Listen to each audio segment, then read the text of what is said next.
ভাই পরিস্থিতি এমন নাকি আমি এমন সেটাই বুঝতে পারি না। পৃথিবীর সবচেয়ে কঠিন কাজ নাকি মানুষকে বোঝা, কিন্তু আমি তো নিজেকেই বুঝি না। কেউ কথা না বললে নিজেকে একা একা লাগে, কথা বললে মনে হয় মাথার ভিতর ট্রাফিক জ্যাম লেগে গেছে, মেসেজ না দিলে মনে হয় কেউ আমাকে মিস করে না, আবার মেসেজ আসলে রিপ্লাইও দিতে মন চায় না।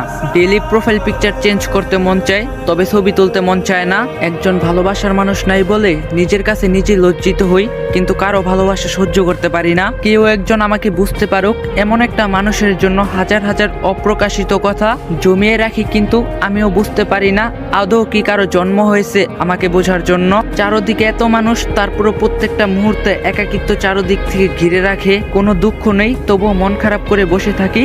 কেউ দুঃখ দিলে অজান্তেই ঠোঁট ফেটে হাসি বের হয়ে যায়। এটা কি আমি নাকি আমাকে হারিয়ে ফেলছি আমি?